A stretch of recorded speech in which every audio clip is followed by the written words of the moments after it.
Okay. Alright, Alhamdulillah. Assalamualaikum. Waalaikumsalam. Alhamdulillah. Akhirnya. Eh, Nampaklah muka. I rasa tak tahu IG ada ah. problem kot. Oh, maybe, mungkin. Itulah. Mungkinlah. Sebab yang dekat saya ni gambar awak tengah loading, tapi tak apa. Kita proceed je. As long saya rasa second ni nampak okay kot. Okay, good. Alright. Perfect.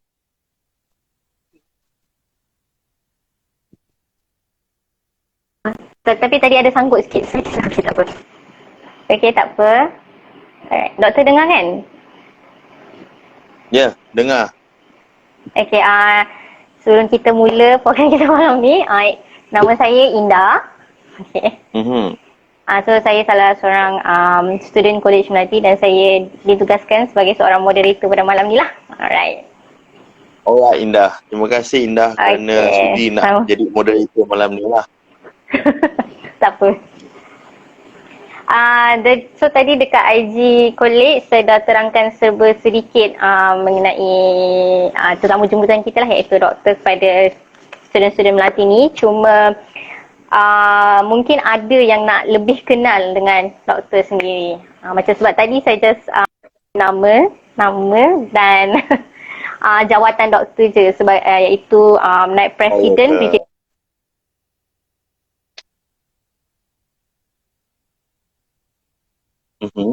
Di live sekarang yang ingin mengetahui lebih lanjut serba sedikit mengenai doktor. Alright, Bismillahirrahmanirrahim. Assalamualaikum pada semua yang sudi dengar IG live malam ni. Terima kasih juga pada Indah, saudari Indah, saya Indah namanya, untuk jadi moderator malam ni. Seperti yang sedia maklum, saya rasa tadi Indah pun dah banyak cerita tentang saya. Saya nak tunggu, nak loading. Tadi saya dengar aja apa yang Indah cakap tadi. Dia kenalkan banyak kali, dia kata dia kenalkan saya ni siapa. Jadi saya rasa pertamanya saya Dr. Muhammad Akmal Saleh, seorang doktor perubatan, berasal daripada Melimau, Yasin, Melaka. Memang asal di Melaka. Mendapat pendidikan di sekolah Tuanku Abdul Rahman, Star Ipoh. Jadi kalau kata dalam Kolej Melati, saya percaya ramai di antara pelajar-pelajar UiTM adalah bekas pelajar Star Ipoh juga. Lepas tu saya diberikan peluang untuk melanjutkan pelajaran ke Russian State Medical University di Moskow, Rusia selama 6 tahun. Dan habis tu saya bekerja di Hospital Ampang, Hospital Melaka, Klinik Kesihatan Melimau Melaka, dan hari ini saya ada klinik saya sendiri, klinik Dr. Akmal Saleh di Melimau Melaka. Saya dah berkahwin, anak dah 2, bini baru je 1. Right. Okay.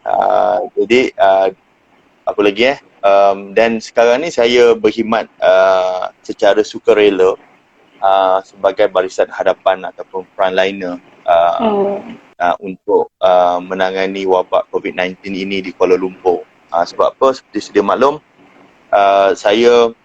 kita semua frontliner kita dah bertukar lumus daripada sejak bulan 2 lagi, iaitu masa awal lagi wabak ni, iaitu pada saya, kalau tak silap saya, adalah pada waktu Raya Cina, Tahun Baru Cina maksudnya. Ya, betul. Jadi ni ada di kalangan mereka ni tak cuti lagi daripada Hari Raya Cina, jadi dia dah burn out.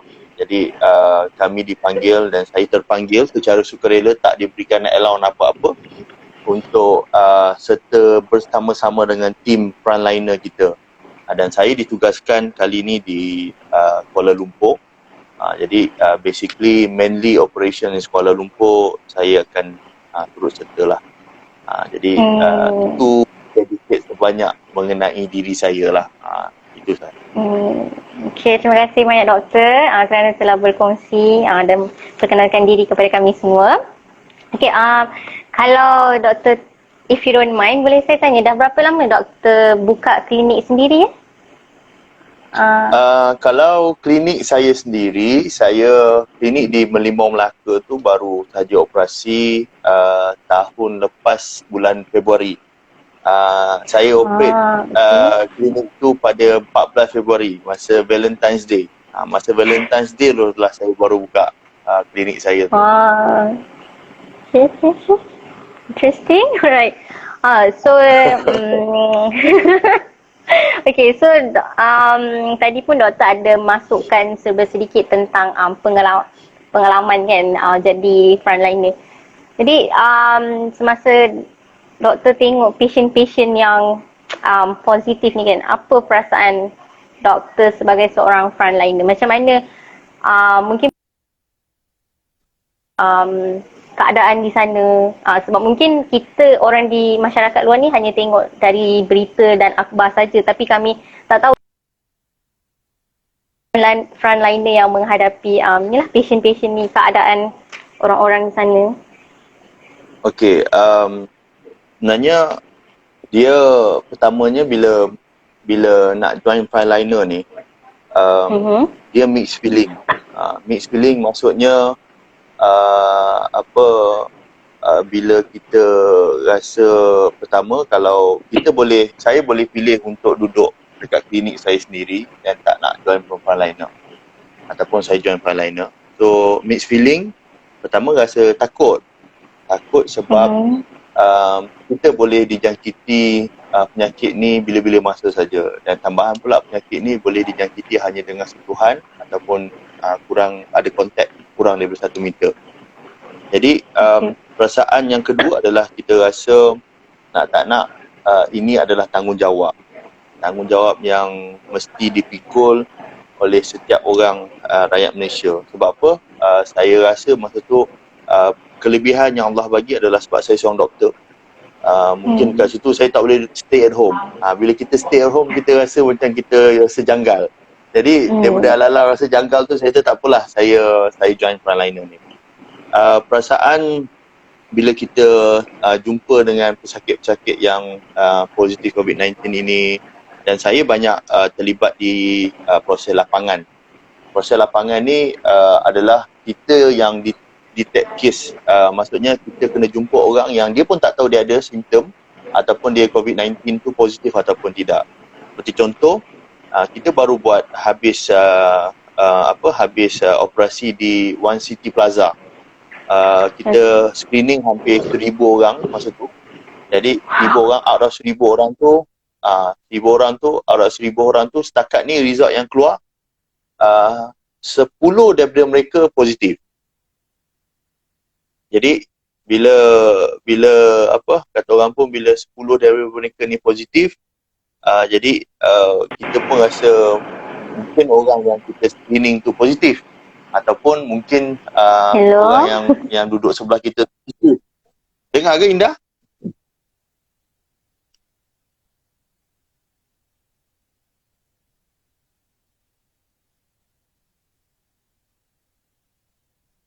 Indah, dengar ke? Dah tak dengar Indah?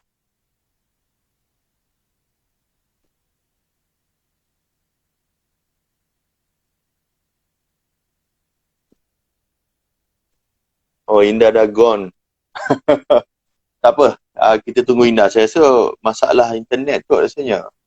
Yang lain-lain dengar ke? Mungkin kot. Indah dengar ke? Okay. Okay. Hello? Indah dengar? Tadi sebab dekat saya nampak doktor. Ya ke? Cuba check balik. Sekarang okey ke? Okey dah?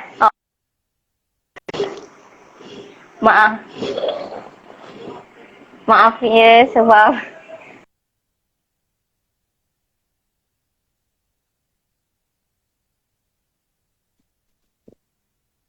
Diorang kata suara saya dengar. Kan? Alright. Okey ke tak? Saya nak teruskan kan, kita punya moderator tak dengar kan, susah pula kan saya cakap seorang-seorang.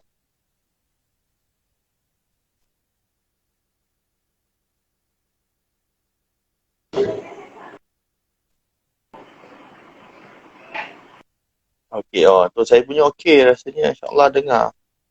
Tapi mungkin hari ni Instagram pun ada masalah kot. Alright, saya teruskan dulu ya. Antara Okey, okey line dah. sini yang tak okey. Aku yang start Oh ya ke? Aku try pakai data aku lah. Okey. Antara cuba Indah nak pakai data dia tu, saya rasa boleh pakai kot sebab mungkin wifi sana kurang kot. Okey, sorry. Okey, apa? Indah, saya teruskan ya. Boleh? Boleh. Alright, sorry. Maaf. Tak apa, it's okay. Dan bila perasaan tu, bila kita yang paling kita kesan adalah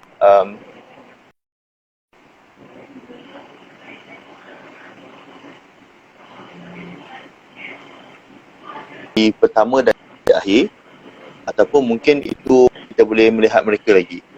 Jadi itu antara, sebab apa kita sedia maklum COVID-19 ni dia adalah satu penyakit yang kita pun rasa kita pun tak tahu apakah kepastian macam mana.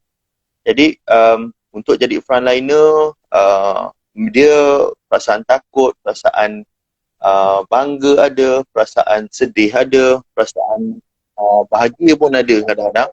Tapi yang paling penting dan yang paling tepat adalah perasaan penat tu sangat-sangat terasa lah setiap hari. Memang kata orang pun kaki memang jadi macam jelly lah. Dengar ke? Okey. Tadi saya doktor cakap tersekat-sekat tapi mungkin ada yang dengar sebenarnya. Diorang dengar. So cuba respon. Dengar ke dia? Okey, sekarang korang dengar. Dah dengar sampai mana? Allah. Kenapa ni? Sebab tadi saya pakai UiTM punya hotspot. So sekarang saya pakai data phone. Okay, tak apa. Oh, sebab ramai sangat pakai UiTM punya hotspot kau. So semua dengar clear ke? Yang lain, viewers yang sedang menonton, korang dengar? Okey, dengar. Alhamdulillah. Dengar. Alright. Okay, good. So sampai mana tadi Saya pun dah tak tahu, dia dah sekat-sekat. So ulanglah balik soalan. Okey, tadi yang mungkin semua orang doktor ada berkongsi sedikit tentang, tadi saya bertanya perasaan doktor sebagai salah seorang frontliner kan. Apa perasaan doktor bila berjumpa lah dengan pesakit-pesakit yang disahkan positif COVID ni. Lepas tu sepanjang pengalaman doktor, pesakit tu sendiri macam mana emosi mereka? Adakah mereka sedih ke, ada yang macam redha? Pertamanya saya ditugaskan kebanyakan berada di lapangan. Lapangan ni maksudnya saya berada untuk cari pesakit COVID-19. Maksudnya saya akan duduk pergi ke Pangsapuri, pergi ke kampung-kampung, pergi masuk ke rumah-rumah untuk kita mencari orang yang ada simptom dan juga orang yang ada kontak dan disyaki mempunyai COVID-19. Dan kita cari pesakit tu dan juga kita akan sampel dia. Jadi antara pengalaman yang sepanjang saya jadi frontliner ni, bila kita cari, pertama of course lah bila kita berhadapan dengan kita masuk rumah tu, terutama rumah warga asing. Warga asing ni kita pun kadang-kadang kita masuk 2 orang je, dan 2 orang ramai satu rumah sampai ada 10 orang, 20 orang kan. Jadi takut, tapi perasaan gementar, takut, sedih, terharu, penat, semua ada. Jadi tapi antara perasaan yang saya rasa saya tak boleh nak lindungi adalah bila kita nak maklumkan pada pesakit sampel yang diambil itu adalah positif.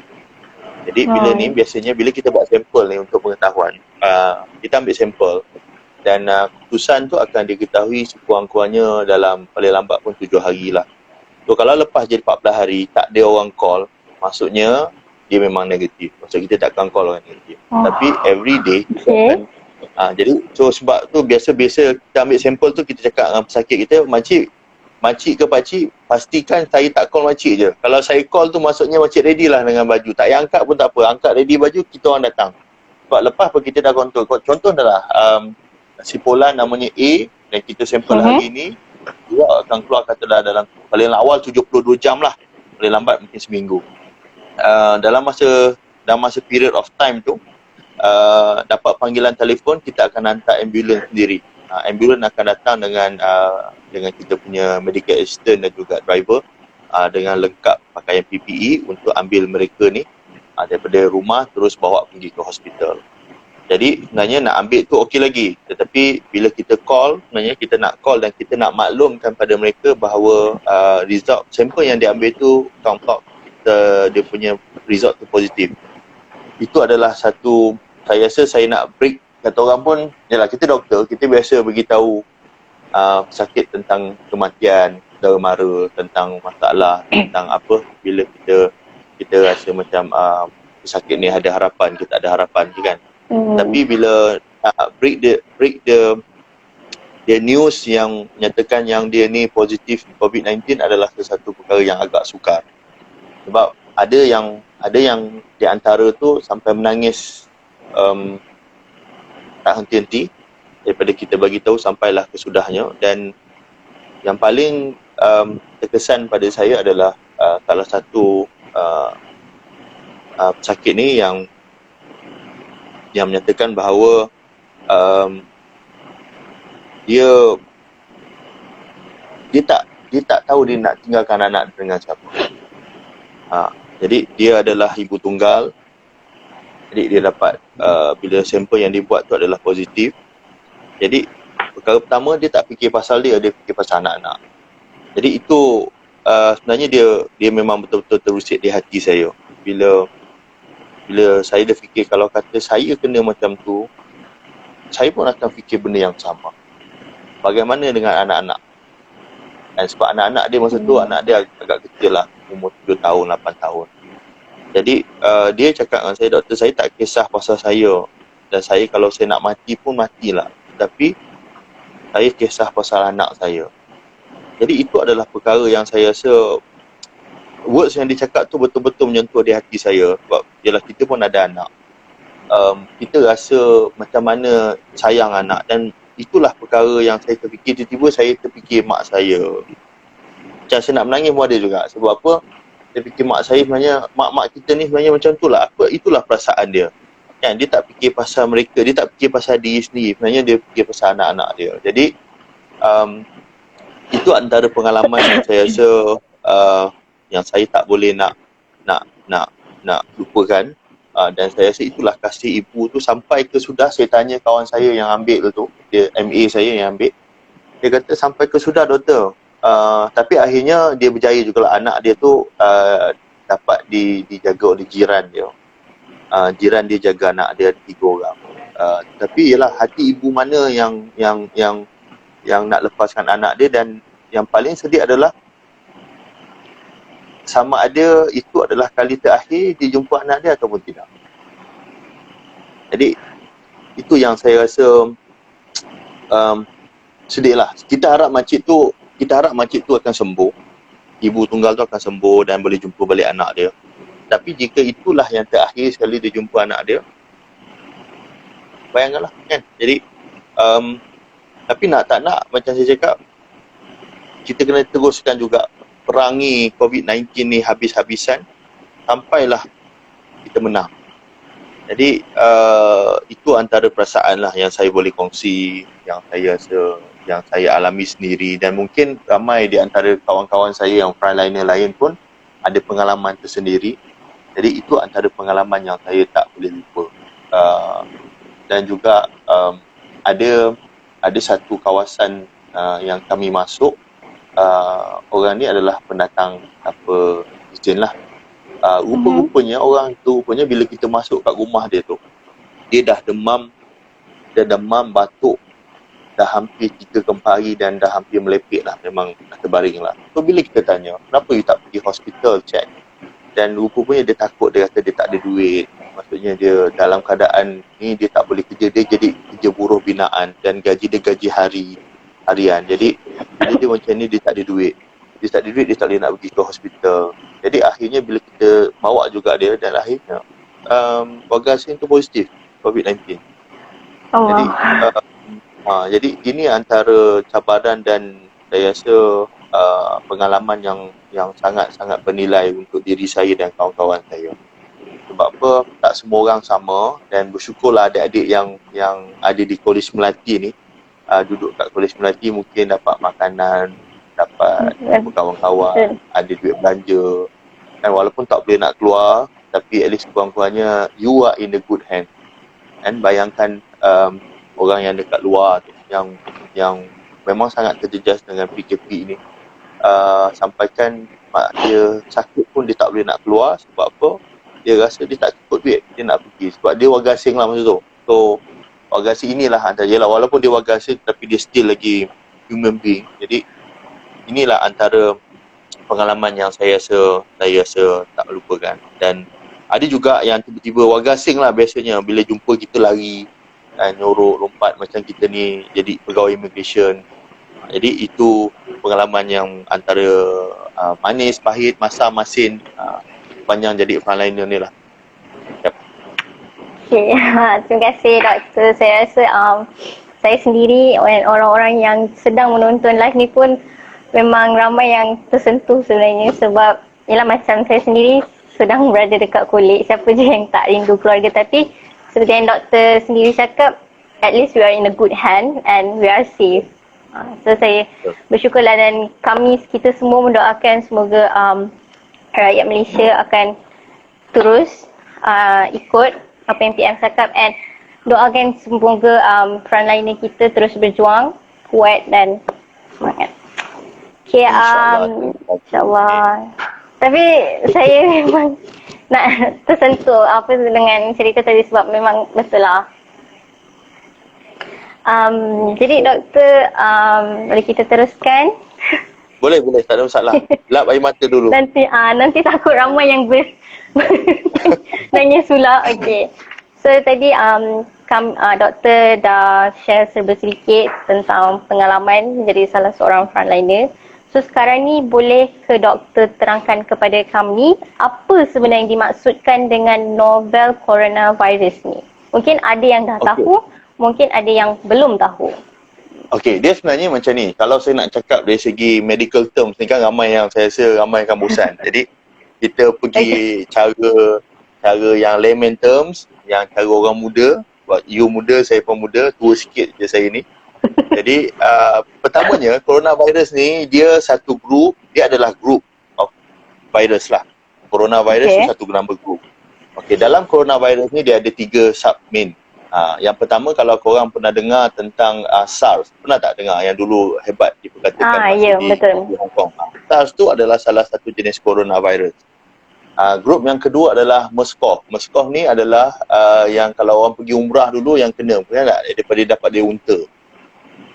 Jadi itu grup yang kedua. Dan yang ketiga adalah bila kita panggil, sebenarnya dulu dia panggil Wuhan coronavirus kan. Wuhan sebab apa? Dia asalnya daripada Wuhan, tetapi sekarang ni dah diubahkan nama tu kepada COVID-19. So COVID-19 ni dia sama grup dengan SARS, sama grup dengan MERS-CoV, dan juga grup dia adalah coronavirus. Macam tu lah. Itulah coronavirus. Jadi saya punya penerangan ni jelas lah Jadi yes, betul. So okay, tadi kan doktor ada menyebut pasal virus SARS, betul? Jadi di sini saya nak bertanya lah sedikit, adakah wabak yang sekarang yang sedang dilanda satu dunia ni, dia lebih bahaya jika nak dibandingkan dengan yang SARS dan juga Ebola? Dia macam mana? Dia jauh lebih bahaya. Kalau kita lihat, kalau dulu SARS tak sampai lockdown, kita tak sampai kena karantin, dan SARS tu hanya terlibat, mungkin hanya melibatkan satu negara saja, iaitu Hong Kong dulu. Dan Ebola pula, kalau kita tengok Ebola pun sama, dia tak sampai melibatkan satu dunia. Dia hanya melibatkan kebanyakan negara-negara yang third world country, ataupun kebanyakan negara-negara Afrika saja yang terjejas. Kan? Jadi COVID-19 ini, specialnya COVID-19 ni, punyalah specialnya COVID-19 ni sampai satu dunia terpaksa kuarantin disebabkan COVID-19. Jadi nak kata bahaya ataupun tidak, sama-sama kita fikirkan. Kalau dia tak bahaya, kita tak akan duduk dalam rumah ni. Orang tak akan duduk kat Kolej Melati dah dekat hampir sebulan lebih. Jadi sebab apa dia bahaya? Sebab diorang ni COVID-19 ni bahaya adalah cara dia disebarkan tu terlalu mudah nak kena. Maksudnya, bayangkan kalau you bercakap dengan orang yang ada COVID-19 within 1 meter, then you akan kena. Ataupun you bayangkan you sentuh barang, katalah saya ada COVID-19, saya pegang pen ni. Saya batuk dan saya pegang pen ni. Jadi saya bagi pen ni pada awak. So awak pegang pen ni. Okay, bila awak pegang pen ni dan akhirnya awak tak basuh tangan, awak pegang mata, hidung dan mulut. Jadi awak boleh kena. Jadi itulah yang saya kata dia punya bahayanya, sebab cara penularan dia tu sangat-sangat cepat. Dan yang satu lagi, kenapa dia bahaya? Sebab dia akan, biasa SARS, MERS-CoV dan juga COVID-19 ini adalah satu virus yang akan attack kita punya sistem pernafasan. So, kebanyakan orang yang ada COVID-19 ni, biasanya dia akan mengalami masalah pernafasan.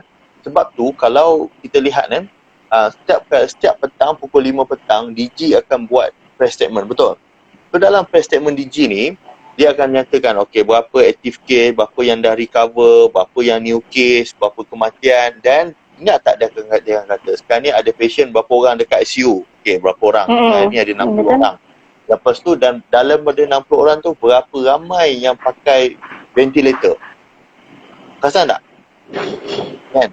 Kenapa dia cakap ventilator? Sebab memang penyakit COVID-19 ini dia akan efek pada pesakit yang kena. Siapa yang sakit nanti dia akan ada masalah pernafasan yang sangat teruk sampai kita terpaksa menggunakan ventilator.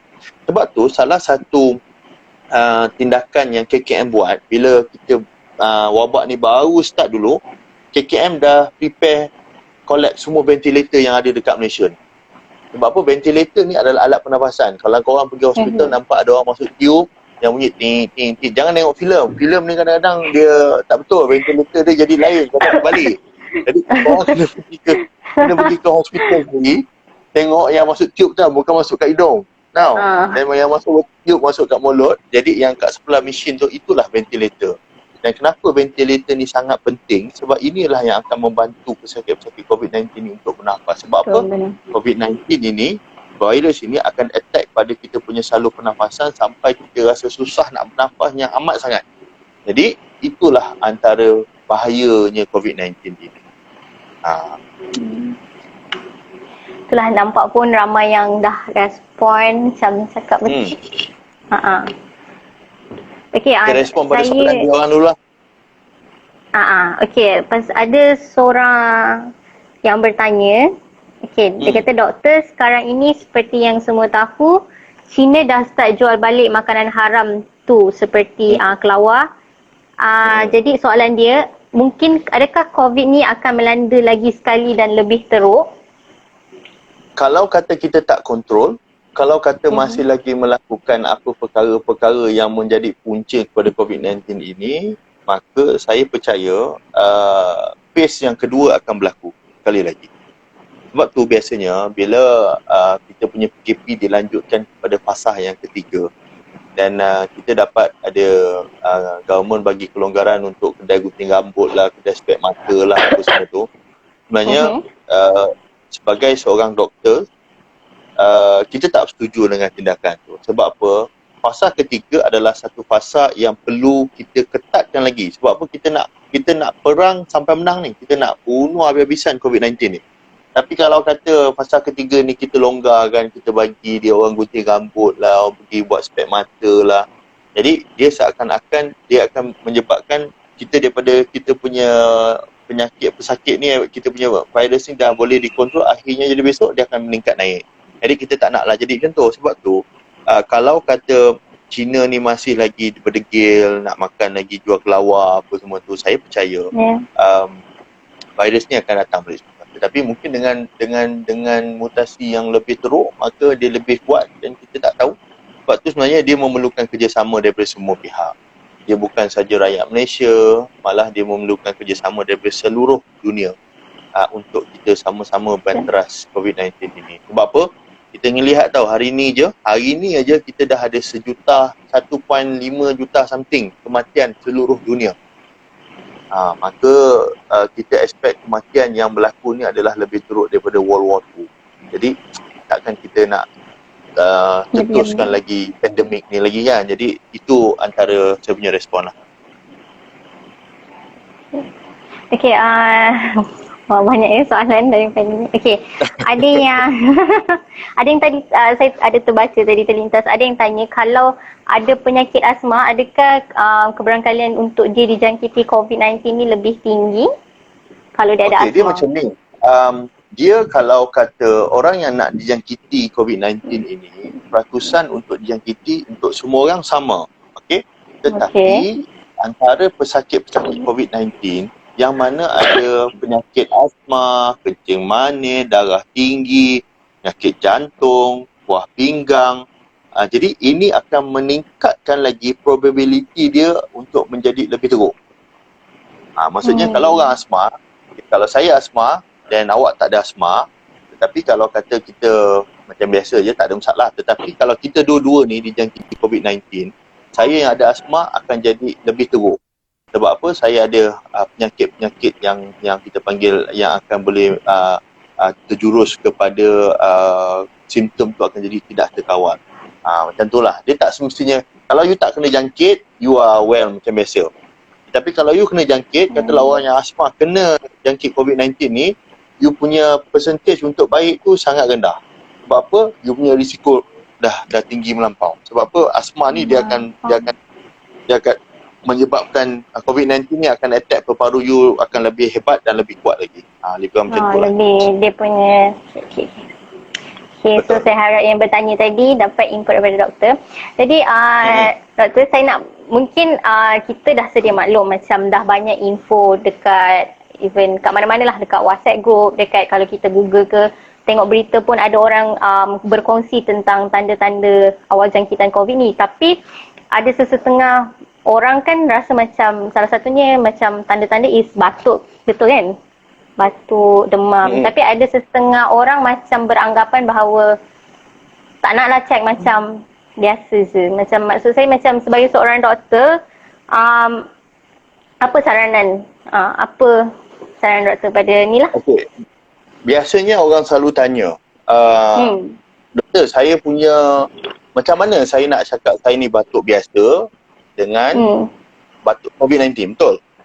Betul, sebab tu. Okay. Tu dia, Indah pun tengah batuk ni.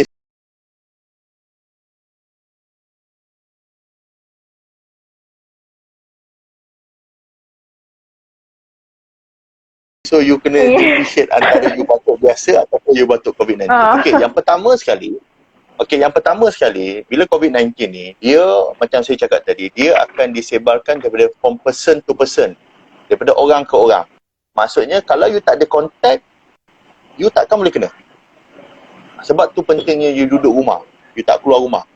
Sebab kita tak nak bagi you ada kontak. Okay, kalau you tak ada kontak, you tak akan kena. Tapi kalau you rasa macam tak tahulah sama ada kontak ke tidak kontak, dan kita akan refer pada simptom. Kalau COVID-19 ni, dia kena ada 3 perkara yang penting. Yang lain-lain tu mungkin jadi style lah. Take note everyone. Siapa yang duduk kat Kolej Melati ataupun yang dengar tu, 3 perkara, 3 simptom yang sangat penting yang kita rasa you most likely akan kena COVID-19. Yang pertama adalah you akan kena demam yang sangat tinggi. Okay? Demam dekat 37.5 tu okey lagi. So demam yang sangat tinggi adalah bila temperature you melebihi 38.5 dan ke atas. Lebih kurang macam tu lah. Okay? Demam yang sangat tinggi. Yang kedua adalah you akan mengalami batuk yang sangat teruk. Okay? Kalau cakap batuk macam Indah ni tak teruk lagi lah. So saya rasa insyaAllah lah. InsyaAllah. Okay, melainkan dia ada kontak, ada different lah, okay. Dan yang ketiga adalah batuk yang sangat teruk tu akan lead kepada you akan rasa susah nak bernafas.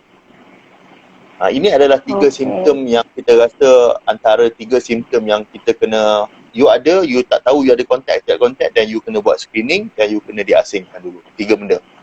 Jadi ini antara biasanya orang yang cakap sakit tekak, apa tu muntah-muntah, cik begit itu adalah side. Maksudnya ada orang boleh kena, ada orang tak boleh kena. Tapi ini adalah 3 perkara yang pasti akan berlaku pada orang yang ada COVID-19. Dan yang sekarang ni yang paling kita risau sekali adalah sporadic cases. Sporadic cases ni adalah case yang dia tak ada kontak, dia tak tahu macam mana tetapi dia positif 19. Dan dia tak ada simptom langsung. Orang yang COVID-19 positif tetapi tak ada simptom. Tetapi kena ingat, mereka-mereka ini yang COVID-19 positif tetapi tak ada simptom, mereka-mereka ini masih lagi boleh menjadi ejen penyebar yang sangat kuat. Maksudnya, kita ingat kita okey sebab kita tak ada batuk, tak ada demam, tak ada sesama, tak ada apa pun. Tapi rupanya kita ni positif 19. Sebab tu, pentingnya kita kena trace balik, tanya kawan-kawan kita. Kalau kita tengah duduk, malah macam kenal lah orang ni, rupanya orang ni kena COVID-19. Jadi kita kena trace balik kontak dan please, kena orang yang COVID-19 positif tu, yang dah positif tu, kena jujur dengan doktor siapa dia dah pernah jumpa 14 hari ke belakang sebelum ni. Jadi bayangkan, so dia kena ingat satu-satu. Jadi sebab apa? Kita nak kena trace. So kalau kata you pernah jumpa orang tu, dia punya konsep adalah, doktor, ada orang tanya, doktor, kalau saya pernah jumpa orang tu, tetapi orang tu duduk 10 meter dari saya. Jadi saya ni kontak dapat ke tidak? Kan? Itu antara soalan kan. Okey. Jawapan dia adalah, kalau kata orang tu, kita pernah jumpa orang tu, Pak Leman, kita dengar tiba-tiba dengar, Pak Leman masuk hospital sebab COVID-19. 2 hari lepas kita dah jumpa Pak Leman. Tapi Pak Leman duduk 10 meter dari kita. Itu maksud kita bukan kontak yang rapat. Okey. Melainkan Pak Leman dan kita berada dalam satu bilik, dalam satu office yang tertutup, dan dalam office tu kita bersama dengan Pak Leman, duduk dengan Pak Leman tu melebihi 15 minit. So kalau kata lebih dari 15 minit, maka kita tergolong dalam close contact, kontak rapat. Okey. Yang seterusnya adalah, jikalah doktor, saya duduk dalam bilik mesyuarat dengan Pak Leman, tetapi saya duduk 5 minit je. So saya close contact tak? Okey, soalan dia adalah, so sama ada jadi close contact atau tidak. Maka jawapan dia adalah, kalau kata dalam masa 5 minit tu dia duduk dengan Pak Leman dan Pak Leman ada batuk. Pak Leman batuk je, then semua tu jadi close contact. Nampak tak? Dia punya definisi close contact. Yes, jadi itulah antara perkara yang kita kena tahu. So, adik-adik yang dekat Kolej Melati ni, kalau kata tiba-tibalah, saya tak minta lah, adalah kenalan rapat kita yang kita dapat tahu ada positif 19 dan kita kena trace balik. Sama ada kita pernah jumpa dia 14 hari sebelum ni. Kalau kita dah pernah jumpa dia 14 hari sebelum ni, ada tak kita ni close contact atau tidak? Kalau kita rasa kita close contact, please, kena pergi ke klinik kesihatan untuk ambil saringan. Sebab apa? Kadang-kadang macam saya cakap, kita mungkin positif tetapi tak ada simptom. Jadi orang yang positif tak ada simptom adalah orang yang macam ni lah. Dia close contact tapi dia tak tahu pun dia ni jadi close contact ke, dia pernah jumpa orang ni ke, dia tak tahu, dia tak pasti. Tetapi rupa-rupanya dia dah positif tetapi tak ada simptom. Tetapi yang paling teruk adalah dia tu boleh jadi ejen penyebar kepada semua orang. Jadi itulah hebatnya COVID-19 ini. Yes. Okey. Ni besok awak pergi saringan tau, awak pergi ambil saringan Tapi itulah saya betul juga sebab ramai yang komen macam orang kata jenuh juga kalau nak ingat 14 hari yang lalu. Betul. Sebab sedangkan semalam pun kita dah lupa jumpa siapa. Senikan lagi. Tetapi itulah hakikatnya yang memang untuk kalau kata korang rasa jenuh nak trace, bayangkan kerja frontliner ni nak trace semua orang.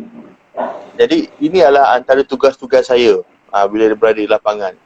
Kena tanya orang tu betul-betul siapa jumpa siapa, dan please kawan-kawan kita yang kalau kata kadang-kadang kita akan miss out seorang dua orang, tapi kita risau yang seorang dua orang ni lah yang akan jadi ejen penyebar. Jadi apa yang korang perlu buat adalah please duduk je rumah, jangan keluar kolej, jangan pergi duduk main bola ke kat luar ke, ataupun nak pergi shopping, pergi jadi makcik bawang ke. Tolong dia duduk dalam tu, sebab apa, kita tak pasti sama ada orang yang datang dekat sebelah kita tu mungkin positif. mungkin negatif kan. Jadi ini antara perkara-perkara yang dia COVID-19 ni, kalau kata kerjasama semua orang betul-betul boleh pergi kerjasama duduk rumah, saya percaya fasa ketiga ni insyaAllah akan jadi fasa yang terakhir untuk kita. Tapi kalau kata semua orang tak boleh nak pergi kerjasama, kalau rasa semua orang ni masih lagi degil, kadang-kadang curi-curi keluar apa semua, akhirnya akan jadi macam mana apa yang terjadi di Negeri Sembilan hari ni. Kan, jadi kawasan Negeri Sembilan tu, the whole kawasan tu terpaksa kita red zone kan, sebab ada satu kematian dan tensa orang datang menziarah masa orang tu tengah sakit, dia sebab dia meninggal di rumah. Rupa-rupanya dia orang tu adalah positif, orang yang sakit tu positif, dan akhirnya orang yang datang tu berapa ramai, hampir kita jangka hampir 60 keluarga yang akan jadi positif. Bukan 60 orang, 60 keluarga. Jadi 60 keluarga ni, bayangkan yang 61 keluarga akan infect berapa orang lagi. Tetapi kalau korang duduk rumah, tak keluar mana-mana, insyaAllah benda ni berlaku. Sebab tu sebenarnya kenapa kita minta stay at home. Stay at home ni sangat penting. Kenapa? Sebab kita nak putuskan rangkaian dia ni.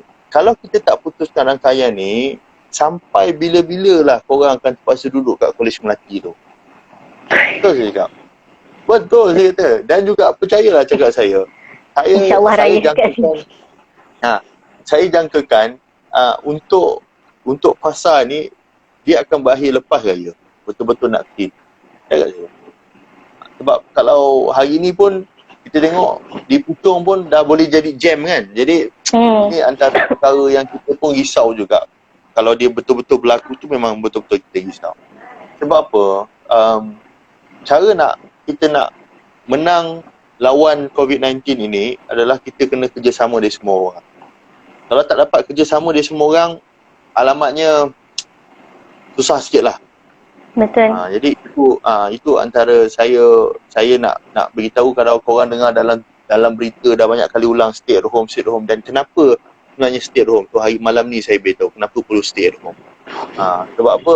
Kita nak kena putuskan rangkaian penularan wabak ni. Kalau kita tak putuskan, maka percayalah kita akan jadi macam US. Bagaimana hari ini US menjadi negara yang paling tinggi sekali kes kematian COVID-19 dalam dunia. Sebab apa?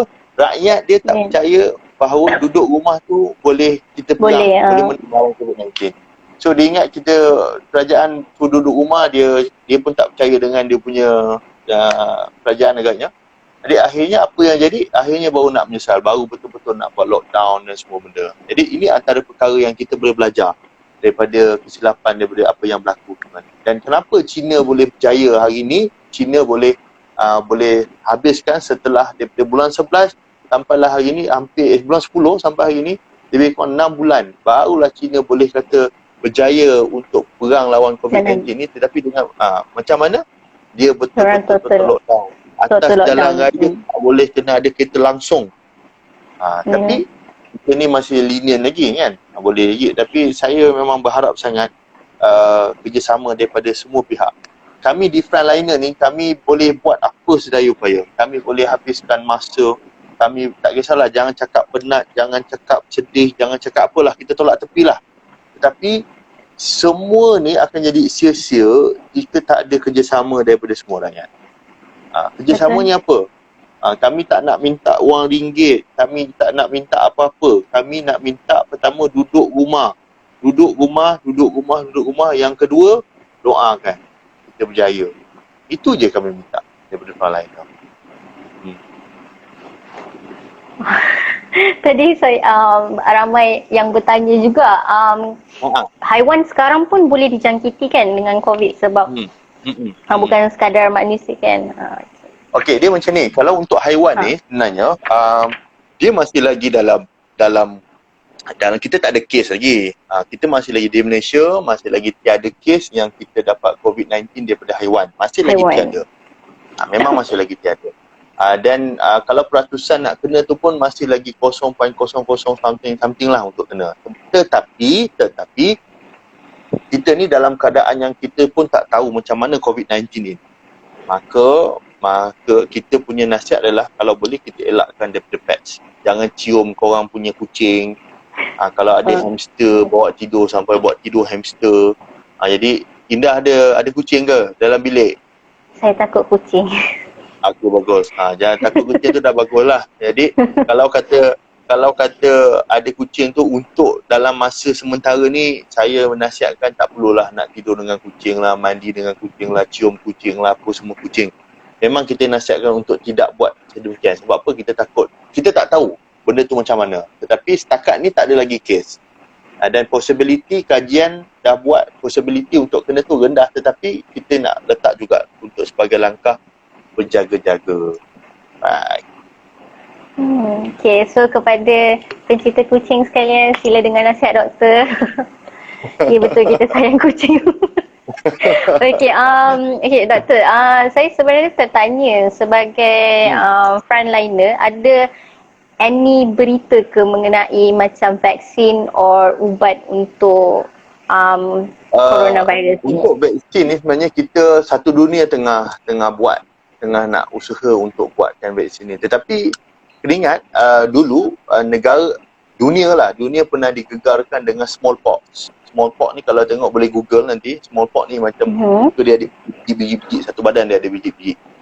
Jadi untuk buat vaksin smallpox ni masa tu lah dia ambil masa hampir 2 tahun. Baru ada vaksin dan alhamdulillah semua tu terlalu. Jadi kita ada usaha untuk nak buat vaksin, nak cari vaksin, tetapi bukan vaksin itu takkan boleh ready dalam masa yang sekejap ni. Maksudnya sebab vaksin ni dia ada kena buat lab test, dia kena try and error, dia kena ada keberangkalian 1000 kali test macam mana, apa dia punya side effect, semua tu kena buat. Sebab apa? Itu dari segi scientific punya research. Untuk readykan satu vaksin tu paling cepat adalah setahun 6 bulan.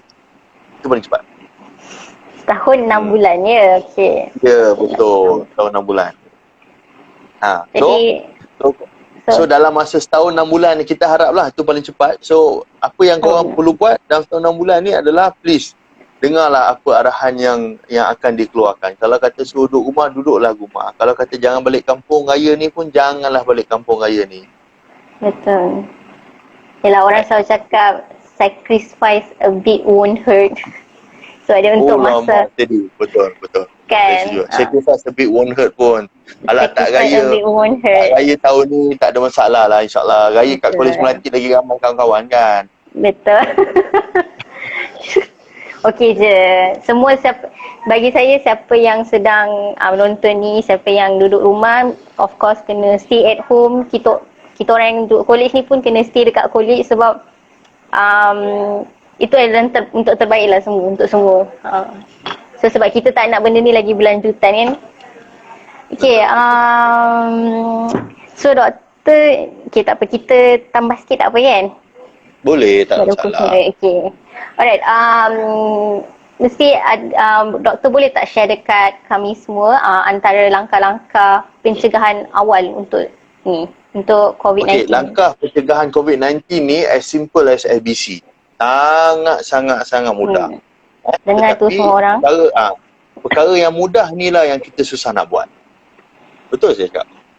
Kalau nak COVID-19 ni, pertama sekali adik-adik semua adik-adik di Kolej Melati ataupun yang kawan-kawan yang dengar dekat luar tu, pertama sekali cara nak basmi COVID-19 ini kena hand hygiene. Hand hygiene maksudnya kena kerap basuh tangan. Setiap kali kita pegang benda, jangan terus pegang kat muka, jangan terus hidung, jangan masuk dalam tangan dalam gigit jari, jangan garu mata. Sebelum nak garu mata, korek hidung ke masuk tangan dalam jari, sebelum nak makan, please kena cuci tangan betul-betul dengan sabun.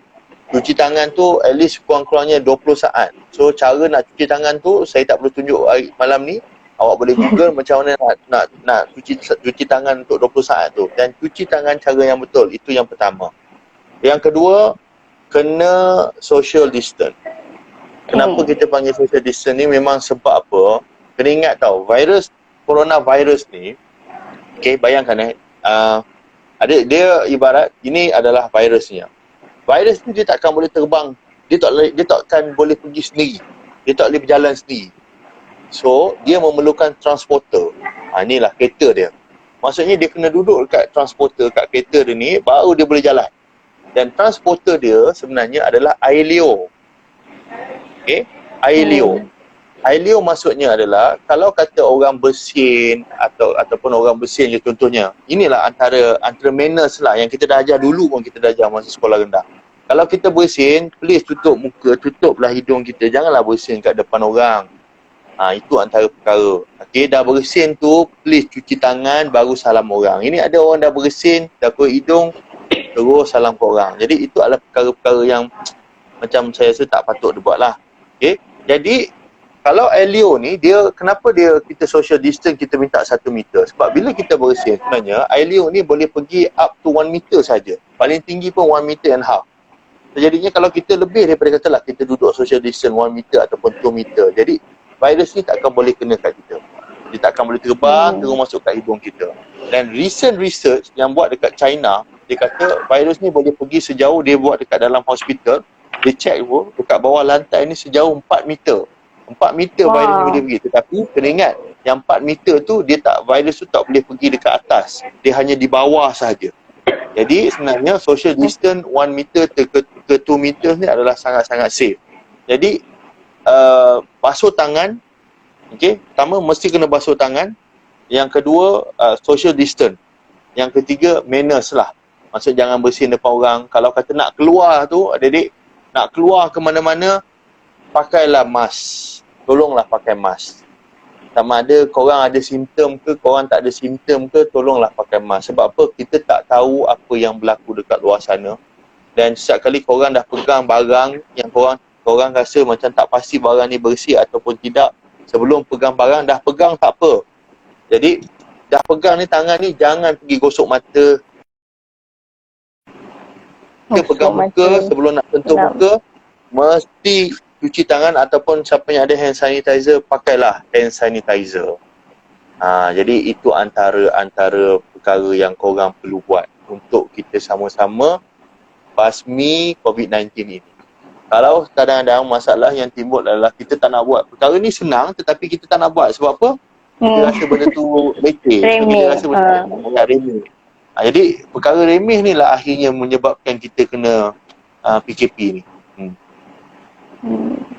Okay, jadi saya harap itu peringatan untuk diri saya sendiri dan juga pada semua kawan-kawan yang sedang menonton live ni dan juga kepada semua rakyat Malaysia supaya kita dapat tangani COVID ni dengan cepatlah sebab yelah semua orang nak raya. Betul. Okay, tapi it's okay, kita pray for the best sebab Allah lagi tahu apa yang terbaik untuk kita semua. Okay, jadi doktor izinkan saya untuk, memang tadi dah ramai yang bertanya. So sekarang ni sebelum kita mengakhiri live kita pada malam ni, kita buka Q&A session untuk anda semua. Boleh, tak ada masalah. Ada sesiapa yang nak tanya? Tadi doktor saya terperasan ada orang tanya pasal mengenai batuk tu. Batuk tu dia, kalau yang simptom tu dia batuk yang ada kahak ke ataupun batuk kering? Dia either one. Sama ada batuk kahak, batuk kering, tak ada masalah. Tetapi mesti batuk tu akan jadi batuk yang sangat teruk. Tadi pun saya ada terbaca kenapa dia boleh jadi susah nafas. Sebab paru-paru jadi bengkak ke. It's not sebab bengkak.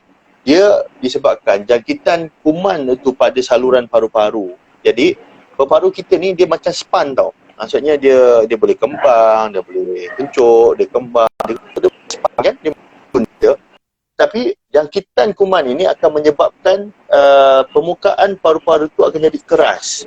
Bila permukaan paru-paru itu jadi keras dan juga dia akan jadi kesukaran untuk oksigen itu bertukar. Tahu kan dulu kita belajar sains form 3 dulu, oksigen masuk dari darah ke oksigen, dia keluar, dia change kan, betul kan? Jadi bila benda tu jadi permukaan jadi rigid, jadi keras, jadi dia akan menukarkan paru-paru tu untuk nak kembang, nak kuncup dan juga menyukarkan lagi untuk nak tukar oksigen. Jadi darah akan jadi darah yang banyak karbon dioksida. Jadi bila darah kurang oksigen, badan kurang oksigen, dia akan menyebabkan efek pada semua organ. Jadi itu antara efek dia lah. Okay, so ni di sini doktor ramai yang bertanya sebenarnya mengenai adakah beli barang daripada pos laju, dan juga ni beli makanan daripada Food Panda. Macam mana diorang tanya? Alright, dia macam ni. Biasanya COVID-19 ini dia punya simptom, dia punya kesan adalah dia hanya boleh duduk dekat satu tempat, sesuatu barang. Kata contohnya pada box paper box. COVID-19 ni boleh duduk kat paper box hanya 3 jam saja. Lepas 3 jam 3 dia akan mati. Dia hanya boleh duduk 3 jam saja. Maksudnya kalau kata korang ada buat JNT ke, pos laju ke, barang-barang dari China ke, so bila sampai benda tu akan ambil lebih daripada 3 jam, betul? Jadi kalau lebih daripada 3 jam, maka percayalah dia akan jadi lebih, kata orang pun tak adalah virus tu. Okey, tetapi kalau kata orang risau, doktor, habis tu kalau kita tak tahu abang Food Panda tu COVID-19 ke apa ke, sebab tu pentingnya sebenarnya kena pendedahan kepada driver Food Panda ni. Pertama, dia kena pakai mask. Okey, yang pertama. Dan mask yang dia pakai tu tak boleh pakai mask yang sekarang ni macam-macam tau. Dia yang ada yang kain. Mask kain tak boleh pakai. Ini nasihat saya. Mask kain tak boleh pakai. Sebab apa? Mask kain ni dia tak akan boleh trap virus tu. Virus akan masuk. Dia kena pakai mask yang 3 ply tu, yang macam surgical mask tu. Itu baru boleh pakai. Jadi sebenarnya abang Food Panda ni sebenarnya kita kena educate dia. Masa dia nak bawa tu dia kena pakai hand sanitizer, selalu cuci tangan, kena pakai mask. Okey lah, kalau kata kita risau sangat lah kita risau sangat. Okey, kita ambil barang tu, pertama kan barang tu dalam plastik kan. Jadi bukakan plastik tu. Okey, plastik tu buang. Okey, lepas tu kita basuh tangan. Sentiasa basuh tangan. And then akhir sekali tawakal tu Allah lah. Jadi kita nak cakap, kita nak pastikan benda tu tak ada 100%, saya pun tak berani cakap. Tapi kita punya langkah-langkah adalah, pertama, kita dah plastik tu kita buang, jangan simpan. Buang plastik tu, kita basuh tangan, baru kita start makan. Mesti basuh tangan. Itu tips dia. Okay, so saya berharap kepada sesiapa yang bertanya tentang soalan tadi dapat input dan take note. Sekiranya Food Panda ke abang pos laju tu tak pakai mask yang betul, silalah tegur. Kalau kata dekat hospital ataupun dekat klinik, glove akan dibuang dalam satu bakus sampah yang khas. Tetapi bayangkan hari ni ramai orang yang pakai glove dan dia buang merata-rata. Maka semua virus yang dia pegang tu akan jadi merata-rata kat satu dunia. Jadi sebab tu sebenarnya sebagai doktor, kita tak galakkan orang pakai glove dan kita memang tak bagi pun orang pakai glove. Sebab apa? Pakai glove tu sebenarnya kita akan menjadi ejen penyebaran yang lebih teruk lagi. Dan juga kita risau kita akan jadi lebih malas nak basuh tangan. Dan juga orang jadi macam mana kita nak elakkan? Pertama tu je, cuci tangan. Kalau tak ada cuci tangan, pipe susah nak jumpa, pergi pakai hand sanitizer. Nanti bila dah ada pilih air ataupun sinki, barulah kita cuci tangan. Jadi itu antara perkara yang saya selalu sarankan kepada orang ramai. Okey. Jap, glove sangat tak ada function. Betul tu. Saya memang setuju. Saya adalah antara orang yang tak suka orang pakai glove. Alright, okey. Saya serahkan pada Indah lah. Minta maaf doktor sebab tadi ni tukar. Tak apa, ni dah ubah tempat dah ni. Ubah tempat dan tukar phone. Alright. Okey, tak apa. Okay. So ada lagi soalan ke tadi doktor yang selain daripada yang doktor jawab tu? Tak, cuba Indah scroll down tu. Sekejap sebab sekarang ni ramai yang ada yang diorang cakap doktor sambung soalan tadi. Okey. Ada yang tanya ni doktor, kalau macam daripada barang pos laju, parcel dalam plastik tu nak kena jemur ke? Tak perlu. Dia macam ni. Dia hanya cukup biasanya dengan, katalah parcel tu, barang kita tu, kita dah buka kan, kita dah buka barang, kita dah buka barang tu lah. Dan kalau barang tu boleh dibasuh, kita basuh saja. Ataupun kalau tak boleh basuh kan, doktor tak boleh basuh lah barang saya, kalau basuh nanti dia kembang, katalah kan. Pak Wer bagi teddy bear jauh kan, jadi yelah, nak jumpa Pak Wer tak boleh zaman-zaman PKP ni, jadi Pak Wer hantarlah teddy bear dari kampung. Jadi apa yang kena buat adalah, kan ada sanitizer, maksudnya Allahu Akbar, yang spray untuk disinfektan tu. Pakai tu pun cukup. You just spray, just spray dia, insyaAllah. Dan you biarkan mungkin dalam 1 jam, dan insyaAllah lah should be okay. Itu je, tak payah nak jemur lah. Kalau nak jemur boleh, you go up to you. Tapi dia hanya cukup dengan kalau boleh basuh macam biasa. Yang kedua, cukup hanya dengan kita sembuh dengan penyembuh yang disinfektan punya penyembuh. Okey, saya rasa sebab kita pun dah terguide setengah jam. Doktor tak apa ke? Kesian doktor. Boleh, tak apa. Untuk student UTM tak ada masalah. Terima kasih banyak doktor. Saya thank you so much to doktor sebab sanggup jawab semua soal, tak adalah semua, tapi beberapa soalan daripada viewers. Kejap. Okay, so saya rasa this like okay, dua soalan lah. Okay. Daripada Ilya. Okay, saudara Ilya, dia tanya kalau simptom yang hilang deria rasa and deria hidu tu macam mana ya? Sebab dia kata dia ada terbaca banyak kes yang tak ada simptom biasa tapi dia ada simptom yang ni, yang tak ada deria rasa, deria bau tu semua. Dia macam ni, untuk nak kata hilang simptom deria rasa, deria bau ni adalah orang yang COVID-19 adalah satu perkara yang kita perlu investigate lebih. Sebab apa?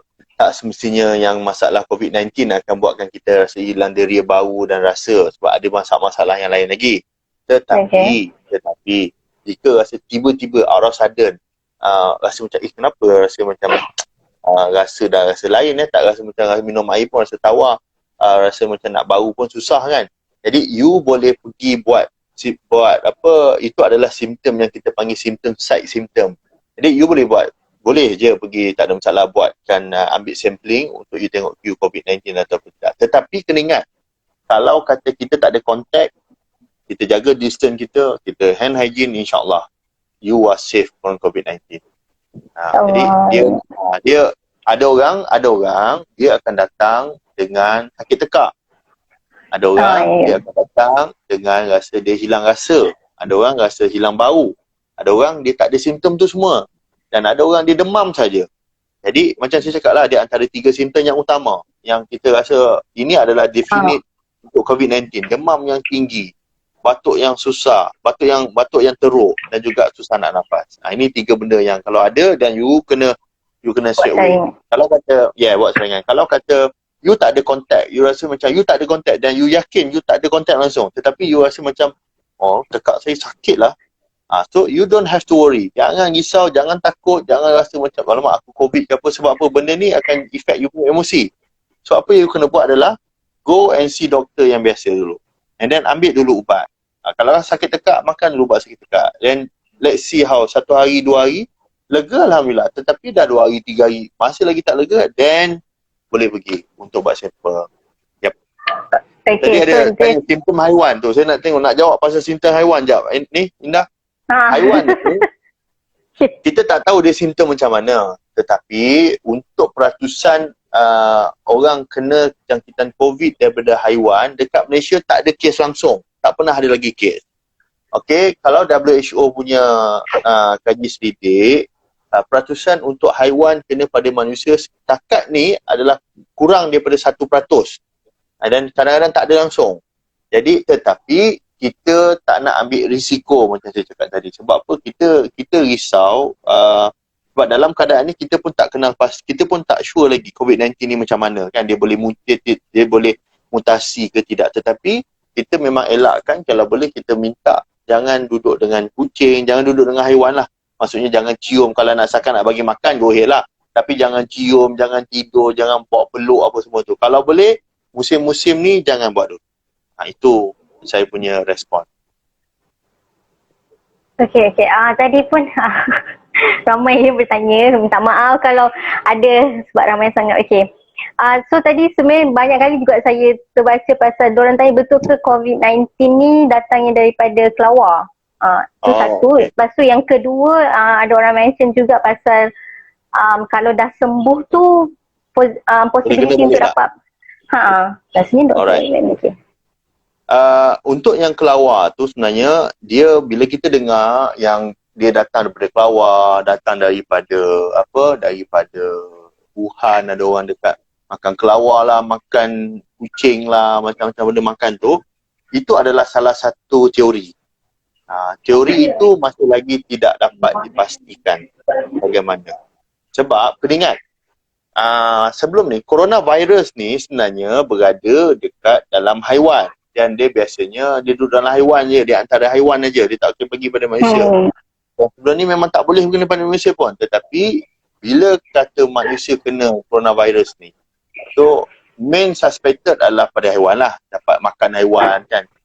Takkanlah kita pergi cium kuda daripada mulut ke mulut, takkanlah pergi cium kelawar daripada mulut ke mulut. Mana ada orang cium kelawar, orang gila je cium kelawar kan. Jadi biasanya orang makan, biasanya bila makan tu, itu adalah salah satu teori. Tetapi dia ada banyak lagi teori-teori lain lah. Jadi untuk menyatakan bahawa dia berpunca daripada makan kelawar tu, dia mungkin 30% betul. Jadi sebab apa dia perlu dibuktikan dengan teori lah. Itu antara perkara. Sebab kalau dia orang kata ni orang Cina ni makan kelawar apa semua tu, sebenarnya orang Cina ni, orang daripada China ni, dia sejak zaman datuk nenek dia pun makan kelawar kan. Jadi bila jadi benda-benda macam tu, itu ada teori yang menyatakan mungkin teori itu betul ataupun mungkin teori itu salah. Jadi masih lagi dalam kajian, kita masih lagi, sebab virus coronavirus ni pun baru sangat, baru 6 bulan berada dekat dalam dunia ni. Jadi kajian perlu dilakukan dengan lebih banyak untuk kena pasti apa lagi coronavirus ni. Macam itulah. Dan yang kedua adalah soalan mengenai boleh kena balik ke tak.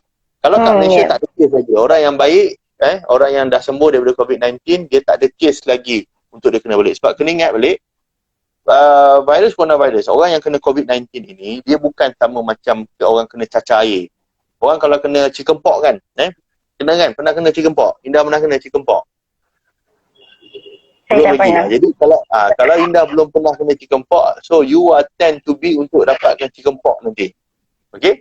Maksudnya, kalau orang yang chickenpox, dia akan kena sekali saja seumur hidup. Sebab apa? Dia akan develop antibody apa semua tu lah.